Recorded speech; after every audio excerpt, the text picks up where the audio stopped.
Okay, people, don't spaz out there because this is just a review from yesterday.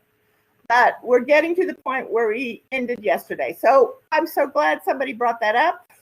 And this is all new material now.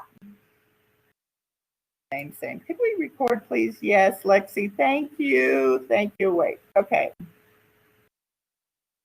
All right. Wait a minute. Wait for it. I got to go back here. All right. So Crohn's disease, again, this can be genetic. There will be a family history of this. Again, it can be controlled with diet.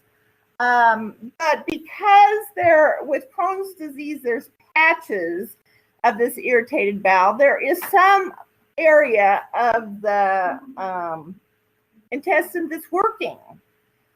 So you will have 5 to 6 loose stools a day with Crohn's disease. And then we talked about the difference with that from ulcerative colitis.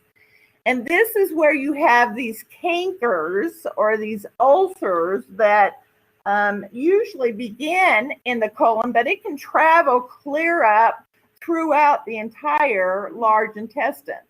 And again, there's going to be significant blood loss. I don't mean volumes and volumes of blood, but anytime the feces matter goes across one of those ulcers, it is going to hurt, and it is going to cause more tissue to erode and bleed, and so it is so uncomfortable.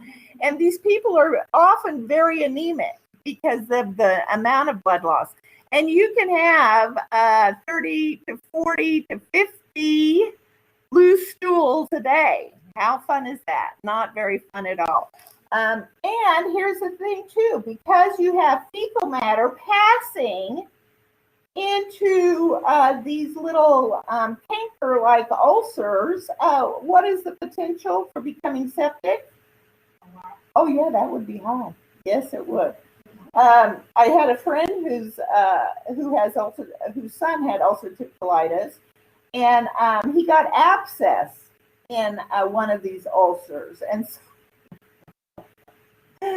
how deep is love? His wife every night had to go through his asshole and pack his little abscess.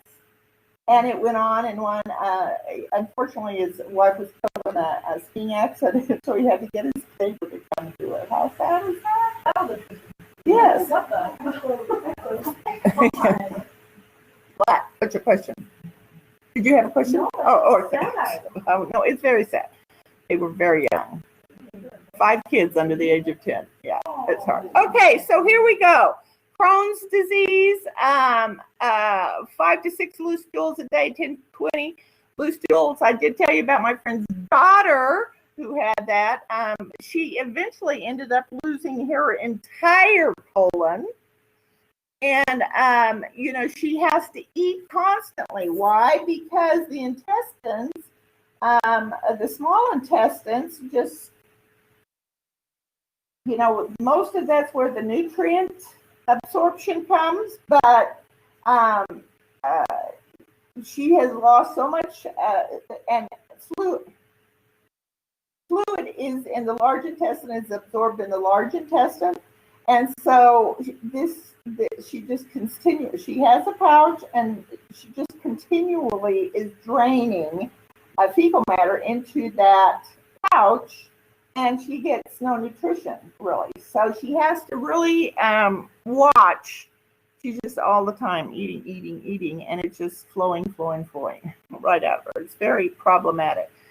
So also you'll have fistulas and nutritional deficiency, and over here you're going to have hemorrhage and, again, nutritional deficiencies. When you are studying for your exam, a strategy you might utilize, it's up to you how you want to study, but you might utilize is comparing the similarities and the differences between these two disease processes. All right, I told you yesterday that we're not really going to spend too much time on medications because that's a pharm issue. Save all those fun questions for pharmacology, but you do need to know usually when there is an exacerbation, they'll put them on prednisone or some other kind of steroid to try to reduce that inflammation. They also will give them healing enemas with special medications and prescription for that enema, and usually until the exacerbation heals, then they will have to continue these enemas. Okay, so during the exacerbation, they usually put a patient in PO to put the bowel at rest. You don't want anything major going through the bowel because, again, that fecal material that will result from normal eating will irritate the bowel even further, and it's difficult to get it to heal. There may be elemental formulas which are absorbed in the small bowel and reduce bowel stimulation, and this will be through a G-tube that is given. If necessary, if the person is too sick, like my friend's daughter was when she gave birth, the baby going through the vaginal birth canal compressed the colon, and it resulted in this horrific exacerbation, and she could not put anything through the intestinal tract, and so had to be put on TPN. TPN goes through the veins, and total parenteral nutrition goes through the veins, and so the GI tract is not utilized at all. Can you stay on TPN forever? No, because it's toxic to the liver. It shreds the veins terribly, so usually it's put through a central line. But to have a normal nutrition status, then you have to go through the intestinal tract, and there's a lot of complications that occur if you're not utilizing your intestinal tract. Okay, so when they have these bouts of remission, another thing that they could utilize too with medications is chemotherapy, which is your Remicade. Again, we don't know what triggers this. It's genetic. We know it's genetic. We also know that it can be an autoimmune disease, and a lot of times it's looked at as an autoimmune disease. So they'll put somebody on Remicade or some kind of chemotherapy to reduce the immune response. They put them on an immunosuppressant to try and keep these exacerbations from occurring. So the diet that you eat for somebody that has ulcerative colitis or Crohn's is that they have low fiber, low residue. And of course, we want the stools to be brown and firm and full and formed. But we don't want them to become constipated at all or have any kind of hard stool, because that's going to tear up the inside of the intestines. So it's going to be low fiber, low residue. Why are we going to limit or omit lactose?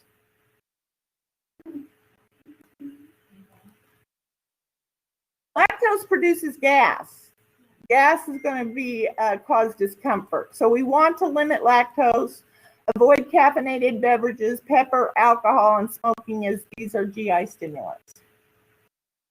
And we also learned from the Google master himself, Mark Richards, looked up and we found that cigarette smoke is going to relax the esophageal sphincter. I wonder what kind of effect it would have on the pyloric sphincter, but I really don't think that because, I don't know. I have to pursue that even more. All right, rest. During exacerbation, ensure the patient rests to reduce intestinal activity, provide comfort, and promote healing.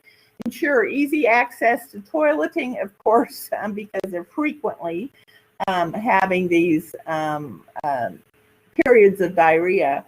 But remember, when you are active, the muscles of the abdomen cause stimulus and peristalsis for the intestinal tract. So that's one of the times we want to limit activity, is because we don't want any more stimulus to that intestinal tract than we have to do.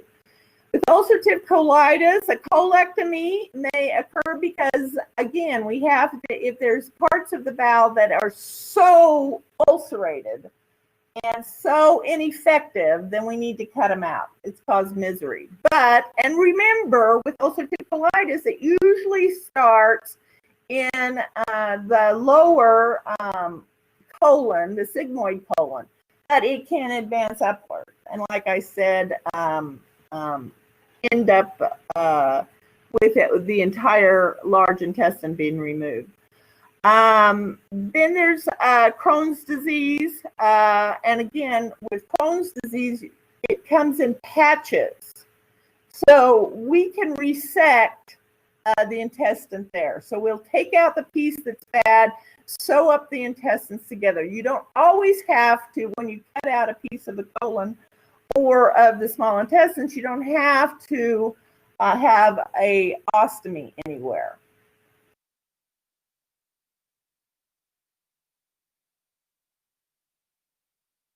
I can't hear you. What?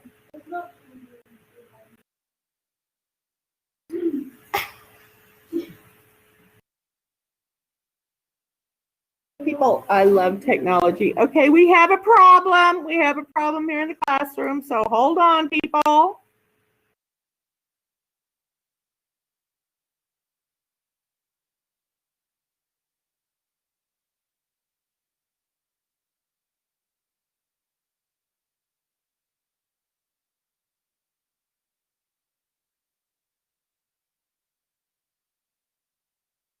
Still not changing, is it? Let me see. Can they see that? Wait a minute.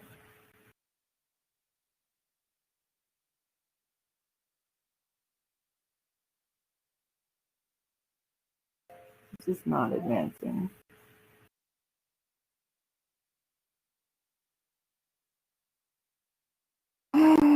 People, hold on. Hold on.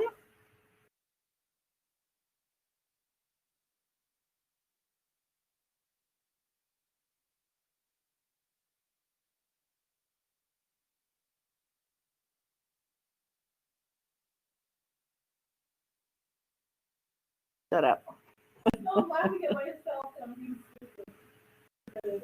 No, this is pretty sad. Can this happen?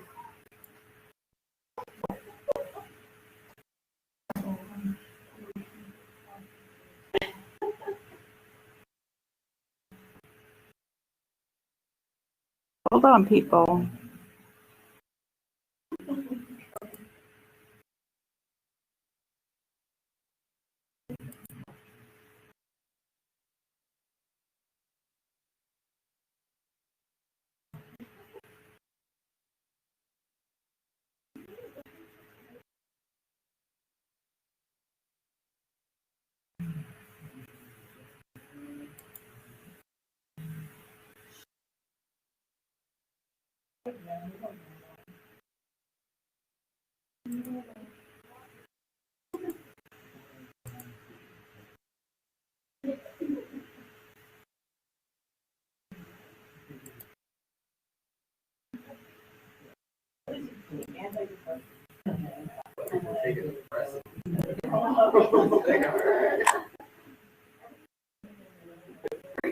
No.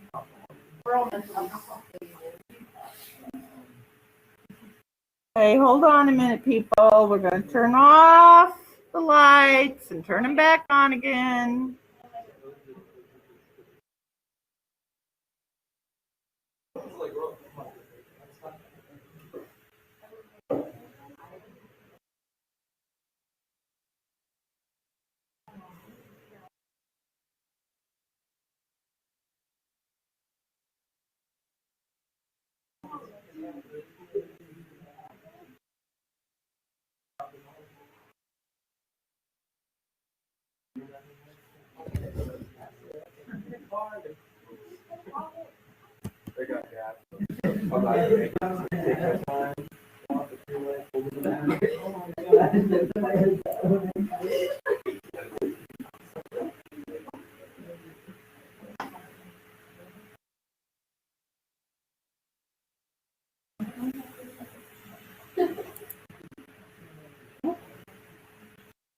Why doesn't this come up on the screen?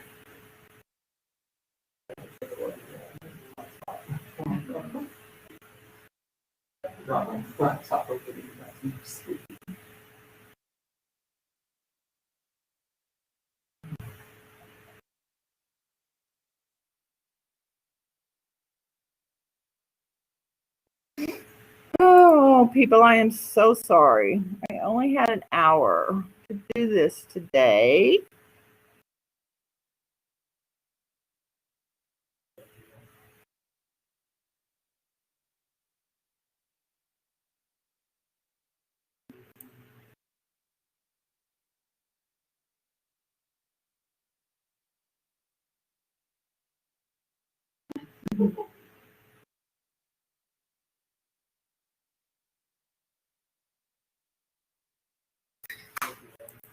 I so apologize. This is so annoying. I know it is for you. Truly, it is for me. I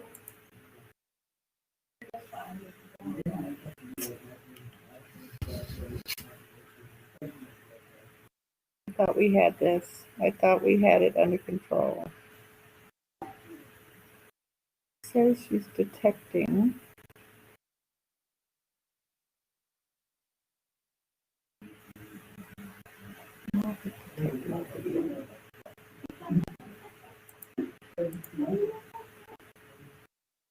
I'm going to start a new conference, people. I am sorry. Give me 2 minutes. 2 minutes.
Stay with me, people. I hope you're having a second cup of coffee.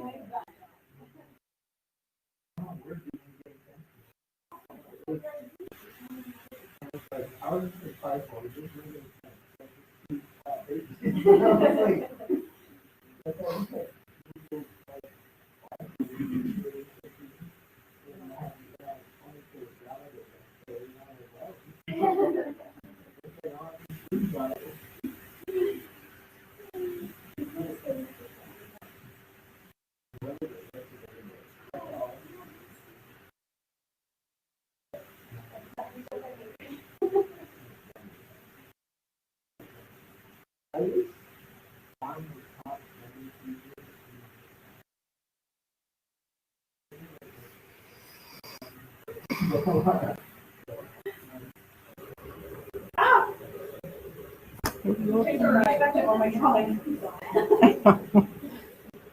ruining it.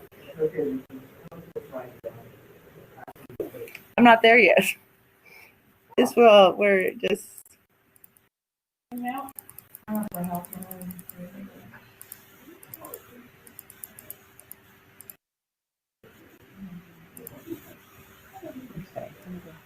We are on number 29, diarrhea management. See if it'll pick it up this time, people. I don't know.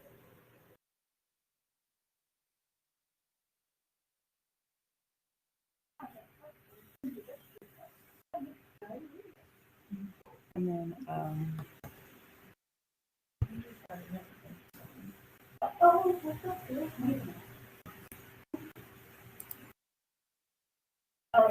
okay, here we go. I think I got it this time.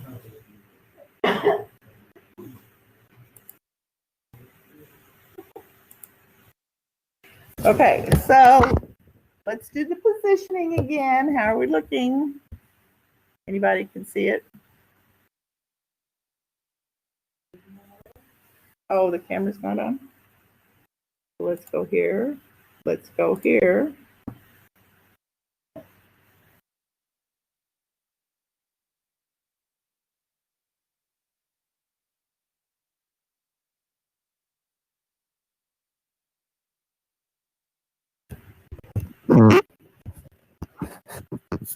How's that?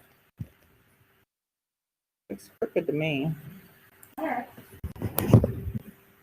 we seeing? Does everybody see it now? We got it here. We got it there. Can anybody answer yes on the computer so we know that the computer people have it? Okay, here we go. So diarrhea management. Why are we talking about this? I don't know. So here we go. We want to instruct the patient to record their color, volume, frequency. In other words, make a log of their stool. It was a joke. Okay, identify factors like medications, bacteria, tube feedings that may contribute to the diarrhea. Teach the patient to eliminate gas-forming and spicy foods. Suggest trial elimination of foods containing lactose. Instruct in low fiber, high protein, high calorie as appropriate. Let me say that again. Instruct in low fiber, high protein, high calorie diet. What we want these people to eat. Teach patient appropriate use of anti-diarrheal medications because this isn't fixing the problem. It's fixing a symptom, but not the problem. Monitor skin and perianal area for irritation and ulceration. Because this diarrhea, let's face it, it's going to get on your skin and it's very, very acidic. And so it's going to just wipe that down. Weigh patient regularly and perform actions to rest the bowel, which is NPO or a liquid diet.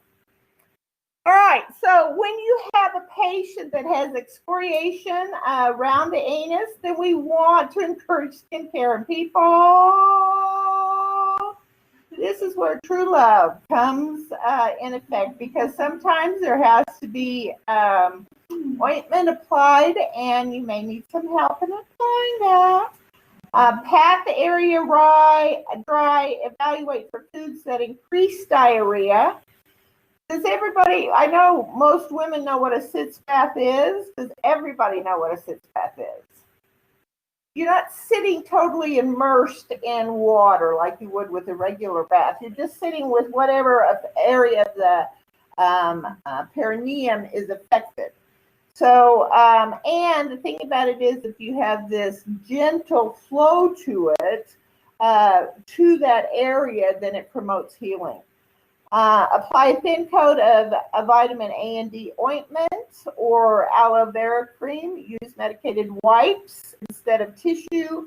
Ensure good fitting appropriate ostomy supplies if you do have an ostomy. Antidiarrheal medications may help, but you have to use them with caution. And observe for symptoms related to megacolon. What is megacolon? Big. Big. Thank you. That was a good definition. Did you know Elvis Presley had a megacolon? He sure did. That's, he died straining on the toilet. Did you know that? Do you know who Elvis Presley is? Maybe that was more my day than it is yours.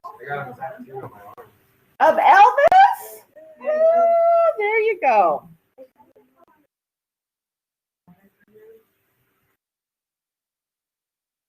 I don't think so, no. Because megacolon is usually the diameter of the colon is like 3 inches, 2 to 3 inches, but Elvis had like a 5-inch colon, and it was just that lower rectum area, it doesn't go throughout the entire colon. Okay.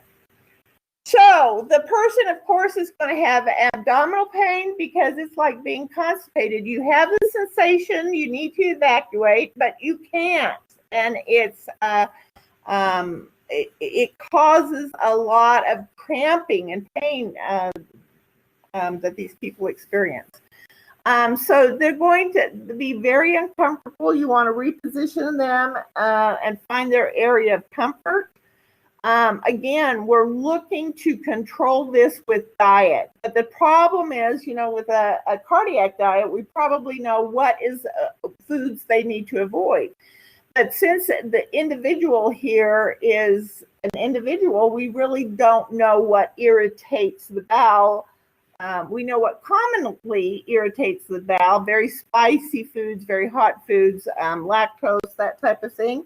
But specific to the individual, we don't. So again, they would more than likely be keeping a food log to determine their reaction to specific foods. You do want to perform a comprehensive pain assessment. Observe for signs and symptoms of peritonitis. What are signs and symptoms of peritonitis going to be? We talked about that just in the earlier lecture. Pain, severe pain, and what else? What about the stomach? It's very rigid, but it's also going to have a low-grade fever associated with it. So again, look for those signs of inflammation. Evaluate the effectiveness of pain management, and then use non-pharmacological measures to help in between administering of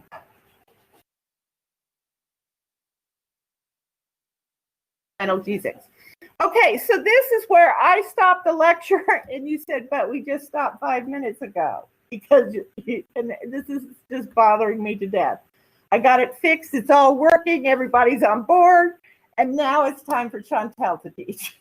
So let's take a 10-minute break.